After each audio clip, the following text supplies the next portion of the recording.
자, 오늘 본문을 살펴보면 초대교회 시작에는 그 구성원들이 누구냐? 바로 유대인들로만 차 있었다. 구성이 되어 있었다. 지역은 어떻습니까? 예루살렘만 한정이 되어 있어요. 예루살렘. 그래서 더 이상 뻗어나가지 못하는 그런 상황에 있었는데, 스데반의 핍박과 순교를 통해서 헬라파 유대인들이 전 세계에 흩어지게 되지요. 하나님을 모르는 어리석은 사람들은 예수 믿는 사람을 핍박을 하면 그 종교를 그만두고 이제 모든 종교를 버릴 것으로 생각을 해요. 그런데 다른 종교와 달리 기독교는 생명입니다. 생명. 예수가 생명 아닙니까, 여러분? 우리 죽었던 영이 예수의 생명이 들어옴으로 인해서 살아나는 거거든요. 그러니까 여기 예루살렘에 있는 사람을 핍박을 해서 다른 데를 내쫓는다고 해가지고 그 생명이 죽는 게 아니에요. 거기에 가서 또 생명의 역사를 일으키는 거죠. 착각을 해서 결국 핍박이 기독교가 전 세계에 퍼져나가는 계기가 될 수 있었다라는 거죠. 그래서 이제 이 스데반이 헬라파 유대인으로서 헬라어를 너무 잘하죠. 원래 유대인이 아닙니다. 정통 유대인이 아니에요.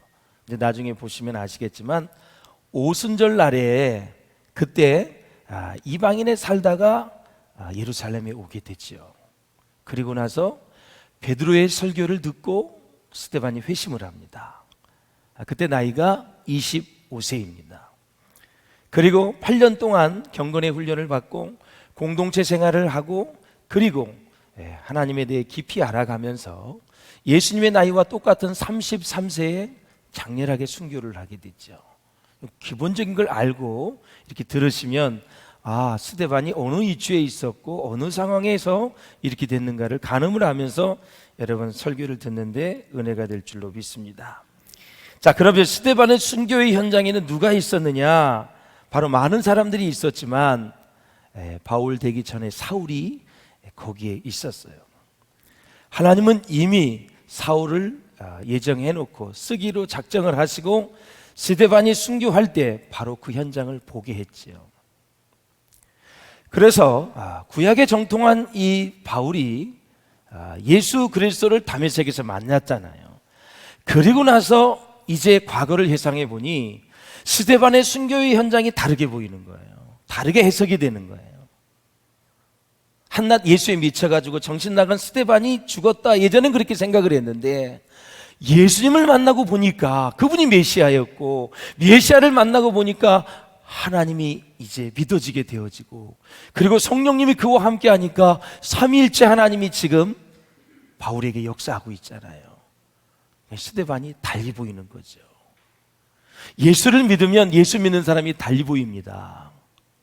그리고 믿음이 깊어질수록 더 다른 새로운 차원에서 사람들을 보게 되죠. 그래서 이 스데반의 순교는 사울이 회심하는데 아주 결정적인 영향력을 끼친 것으로 볼 수가 있어요. 사실 스데반이 그렇게 순교했기 때문에 사울이 변화되지 않았습니까, 여러분? 그리고 하나님의 은혜를 힘입어서 세계 선교에 앞장섰지요. 그래서 순교는 하나님 앞에서 아주 존귀한 것입니다. 사람을 변화시키기도 하고 불모지였던 땅에 다시 복음의 꽃이 피어나게 하고 순교는 나라를 살리기도 합니다, 여러분.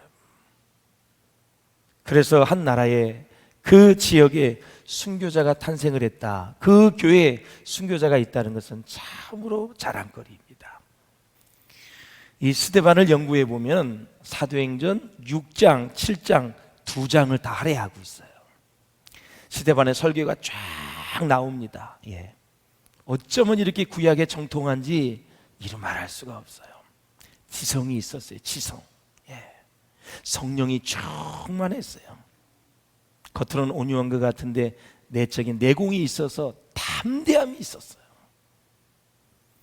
그래서 이 6장, 7장 두 장을 할애해야 될 만큼 스데반을 소개하고 있는데 이것은 바로 스데반의 성공적인 인생 이야기를 하는 것이 아니라 스데반의 신앙 때문에 우리는 그를 주목하는 거예요. 성경에는 세상에서 성공한 케이스를 단 한 번도 소개하지 않아요. 그것을 가지고 어떻게 영광을 돌렸느냐, 그게 중요한 것이 세상의 성공을 가지고는 한 번도 소개한 적이 없어요. 자, 캠벨 목원이 스데반을 가리켜서 뭐라 그랬는지 봐봐요. 시작. 다정함과 힘이 한 인격 안에 통합되어 있었다. 참 친절하고 사랑이 많은, 그러면서도 파워풀한 성령의 권능이 이 스데반 인격 안에 통합이 되어 있었다라는 거죠. 뿐만 아니라 워런 워스비는 뭐라 그랬냐면, 온유함은 약함이 아니라 통제된 힘이다라는 거죠. 능력이 있었어요. 권능이 있었어요. 그런데도 온유해요. 그것을 통제할 수 있는 사람. 나 은사를 받았다고 막 병을 고친다고 동네방네 소문내는 것이 아니라 그걸 통제할 수 있는 힘, 그게 바로 온유함이다. 스데반이 지금 돌에 엄청나게 맞았어요. 온몸에 피가 많이 나오는 게, 결국은 죽었잖아요. 근데 얼굴은 천사의 얼굴과 같았더라 그랬어요. 주님의 십자가의 사랑으로 가득 찼습니다. 은혜와 권능이 충만했어요. 하나님을 믿는 믿음이 충만했어요. 성령이 충만했어요. 지혜가 충만했어요. 여기를 찔러도 예수, 여기를 찔러도 예수, 어느 곳에 돌을 맞아도 그가 많은 사람들에게 보일 수 있는 것은 천사와 같은 얼굴과 예수 그리스도의 사랑을 전하고 있는 거죠. 많은 사람이 유혹하고 방해를 해도 하나님의 진리의 말씀이 선포되고 하나님의 능력이 선포될 때, 성령이 역사할 때 모든 것을 굴복하고 하나님의 나라는 든든하게 세워져 갔습니다. 그 7 집사 중에 한 사람이 바로 스데반이었습니다. 자, 스데반 우리 집사님이 힘있게 복음을 전할 때 무슨 일이 일어나는지 한번 9절을 읽어보겠습니다. 시작. 이른바 자유민들, 즉 구레네인, 알렉산드리아인, 길리기아와 아시아에서 온 사람들의 회당에서 어떤 자들이 일어나 스데반과 더불어 논쟁할세. 자, 스데반과 논쟁하는 부류가 있었냐면 누구냐면 자유민입니다. 자유민. 당시의 사람은 귀족, 자유민, 노예 세 개로 딱 구분이 되어 있었어요. 그런데 자, 이 논쟁하는 사람들이 바로 자유민인데 이 자유민이 누구냐 이거죠. BC 주전 53년에 로마의 폼페이우스가 유대를 정복을 했지요. 그래서 유대 사람들은 다 로마로 끌려가서 노예가 되었습니다. 그런데 이 유대인들이 얼마나 열심히 일을 하는지 이를 말할 수가 없어요. 열심히 자기 상업에 종사하면서 세금도 내고 부가 증가하면서 노예에서 자유민이 된 거예요. 유대인들이. 그 자유민의 후손들과 지금 누가 논쟁을 하고 있냐면 스데반이 논쟁을 하고 있는 거예요. 이 사람은 궁지에 몰리게 되면 자기의 본심이 드러나게 되거든요. 예수가 메시아라는 사실을 전하니까 화가 나는 거예요. 헬라파 유대인들이. 예수님이 뭐라 그랬어요? 내가 성전이다 그러셨어요. 이 성전을 헐라 내가 3일 만에 일으키겠다 그랬어요. 헬라파 유대인들은 이 말씀을 이해를 못하는 거예요. 예수님은 자기 자신의 육체를 가리켜서 하신 말씀이거든요. 예수님 자신이 성전이라 그랬어요. 그러니까 죽은 지 3일 만에 다시 부활하겠고 너희를 구원해 주시겠다는 말씀이에요. 하지만 예수를 메시아로 인정을 안 하니까 이 진리의 말씀이 깨달아지지 않는 거예요. 그래서 신성 모독죄로 스데반을 고발하는 것입니다. 모세의 율법을 범했다는 거예요. 하지만 예수님은 모든 율법을 사랑으로 완성하신 분이에요. 십자가의 사랑으로 율법을 다 완성한 줄로 믿습니다, 여러분. 그 예수님을 전하니까 헬라파 유대인들이 그렇게 스데반을 이제 잡아서 법정에 세우고 죽였다라는 거죠. 사랑하는 여러분, 정말 그랬습니다. 진리는 회색지대가 없습니다. 예수님이 뭐라고 말씀하셨냐면 내가 이 땅에 평화를 주러 온 줄로 아느냐 검을 가져와서 다 분쟁하게 하려 함이니라 그랬어요.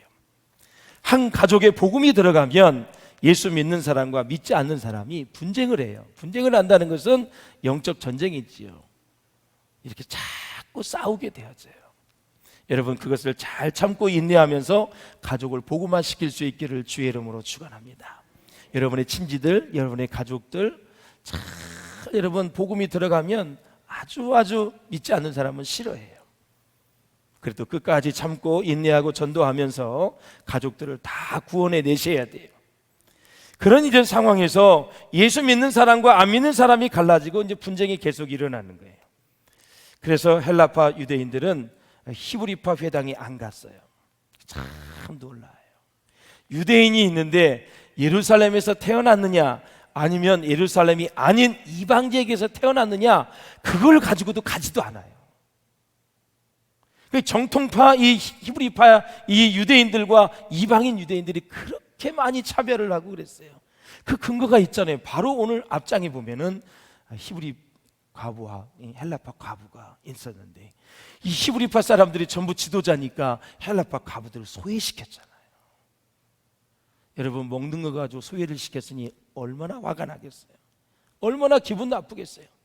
교회 안에서는 사랑을 막 외치면서 예수님은 사랑이라 그랬고 이웃 사랑을 얘기하면서 구제를 얘기하면서 그 교회 안에서 헬라파 과부들을 제껴버리고 공개를 일삼지 않는 거예요. 거기에서 난리가 일어났잖아요. 이렇게 사람이 사는 곳에는 차별이 그렇게 많이 있어요, 여러분. 예. 모든 면의 차별에서 보이진 않지만 지역에 대한 차별을 학연으로 차별을 하고 하여튼 별것을 다 가도 차별을 해요. 제가 목회자로서 여러분과 같이 나누고 싶은 말씀은 우리 비전교회 성도들은 그런 것들을 좀 느끼지 않았으면 참 좋겠다라는 거죠. 모든 면에서 형제자매에서 주의 사랑으로 하나가 될 수 있기를 주의 이름으로 축원을 드립니다.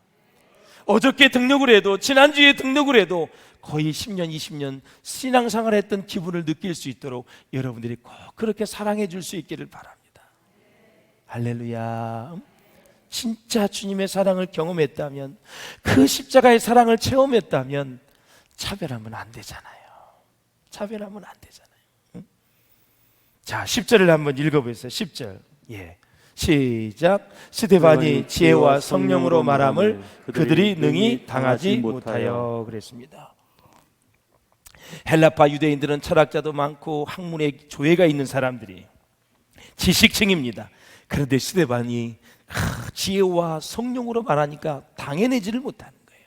다 옳은 거예요. 받아들이기 싫으니까 저놈 하나 죽여야 되겠다. 그래서 또 스데반을 죽이는 거죠. 사람은 마음에 안 들면 이해시키기보다는 꼭 제거하려고 그래요. 바깥으로 내치려고 그래요. 교회에서도 조금 이렇게 눈에 가시거리가 되는 사람들을 자꾸 쳐내서 바깥으로 내몰아요. 그러지 마세요. 그 사람도 사랑받기 위해 태어난 사람이고 연약하고 부족한 점이 많이 있어도 주님의 자녀이고 그리고 그 사람도 정말 주님의 사랑을 목말라 하는 사람이라는 것을 잊지 마시고 자꾸 내치려고 하지 말고 사랑으로 계속 품으려고 애를 쓰고 노력을 하면서 주님의 사랑을 갈구하시기를 주의 이름으로 축원을 드립니다. 그렇게 자꾸 해버릇하면 된다니까요, 여러분. 지 성질대로 그냥 이렇게 내치면 안 돼요. 사람은 이 감정이 있고 영적인 존재이기 때문에 눈빛 하나만 봐도 느낀다니까요, 여러분. 내가 이 그룹에, 이 조직에, 이 소위원회, 이 모든 순에 있는 것을 원하는지 안 하는지를 너무 잘 알아요. 사랑만 느꼈으면 좋겠어요. 하나됨을 느꼈으면 좋겠어요. 그래서 교회에 와서 우리 사랑하는 지체들과 교제하는 것이 행복했으면 좋겠어요. 부족해도 여러분 그런 사람들을 잘 끌어안는 게 건강한 공동체예요. 부자는 부자만 보이고 가난하면 가난한 사람 보이면 어떻게 하겠어요? 부자가 넉넉하게 베풀어서 가난한 사람들이 넉넉하게 이렇게 하면 좋지요. 그래서 우리가 이제 여기서 함께 나눌 수 있는 것은 스데반의 모습을 보면서 주님을 위해 모든 것을 포기하고 자기 자신을 하나님께 드리기 시작하는 거죠. 스데반은 자기가 가진 것이 아무것도 없었기에 자신을 드릴 수 있는 시간, 힘, 마음, 정성을 하나님 앞에 다 드렸어요. 다 드렸어요. 그래서 사랑하는 여러분, 참 이 스데반을 보면은 그 과정만 한번 우리 생각해보고 이제 마치기를 원해요. 그 사람이 이렇게 신앙이 성숙할 수 있었다라는 것은 뭐냐면, 자, 이 스데반이 이방 사람들과 함께 살게 됐잖아요. 그런데 스데반의 특징이 있어요. 사도들의 발 앞에서 계속 하나님의 말씀을 듣는 거예요. 믿음은 들음에서 납니다. 이 스데반이 그가 핵심 멤버에 들어갈 수 있었던 가장 중요한 것은 사도들의 발치에서 계속 말씀을 들었다라는 사실이에요. 그걸 깨닫고 그가 영적으로 성숙해 가고 영적인 내공이 쌓이기 시작을 했어요. 그래서 스데반은 세 가지가 준비되어 있다고 얘기를 합니다. 그 세 가지가 뭐냐면 주님께 대한 헌신, 그리고 두 번째 사도들에 대한 순종, 그리고 교회의 권위에 절대적으로 순종하는 이 세 가지가 있었다라는 거죠. 방송실 띄워주면 고맙겠어요? 예. 그래서 이 세 가지를 여러분 꼭 기억하셔야 돼요. 먼저 주님에 대한 헌신이 있고, 주님께서 세우신 사도들에 대한 순종이 있었고, 교회의 권위에 대한 경외를 단 한순간도 버리지 않았던 인물이 바로 스데반이었다라는 거죠. 나는 몰라, 예수님의 멤버들 순종할 거야. 아니에요. 예수님이 세우신 사도들에게 순종을 했다. 그리고 교회의 권위에 순종을 했던 그런 사람. 이거 한 가지만 여러분들이 잘 배우셔도 신앙생활이 어떠한 체계를 갖춰야 되느냐 이렇게 알 수가 있다라는 거죠. 스데반도 역시 사람인지라 많은 실수를 했습니다. 큰 실망을 겪기도 했지요. 그렇다면 무엇 때문에 그랬을까요? 스데반이 공동체 생활을 하면서 이해하기 어려운 고충이 찾아왔어요. 여러분, 주님께 헌신하고 말씀을 배우고 그러면 나름대로 물질도 많아져야 될 거 아니에요. 그런데 스데반은 생활고와 가난이 찾아왔어요. 그럼에도 불구하고 이 스데반은 하나님 안에서 이해하고 용서하는 것을 배웠고, 관용과 사랑을 실천하면서 점차 인격이 잘 다듬어져가는 그러한 사람으로 성장을 했어요. 그리고 공동체 생활에서 예수님의 사랑만이 가장 가치가 있다라는 것을 그가 깨닫게 됩니다. 공동체에서 가장 중요한 게 사랑이다라는 거죠. 그래서 나 때문에 예수님이 고난당하시고, 나 때문에 예수님이 죽으시고 부활하시고 다시 오실 주님을 위해 사는 것이 얼마나 의미 있고 가치 있는 것을 그가 깨닫게 되죠. 여러분, 말씀과 기도에 전념할 때 나오는 표현이 뭐가 될까요? 사랑밖에 없어요. 사랑이 나오게 되어 있어요.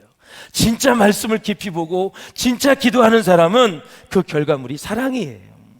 사랑이에요. 예. 우리는 세월이 가면서 말씀이 더 깊이 보고 기도하면서 사역을 하면서 우리 가운데 십자가의 사랑이 점점점 커져가시기를 주의 이름으로 축원합니다. 탈진은 뭐냐? 번아웃은 뭐냐? 사역을 하면서 일을 하면서 그 사랑이 다 사라져버린 상태.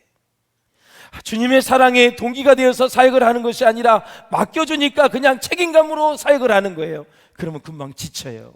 할 수가 없어요. 목회자도 탈진이 될 때 그때 탈진이 되는 거예요.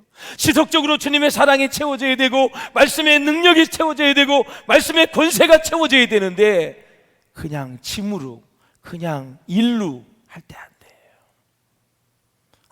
이게 성숙하는 과정에서 느끼는 거예요. 주의 일은 사랑으로 하는 거지 일로 하면 안 되는구나.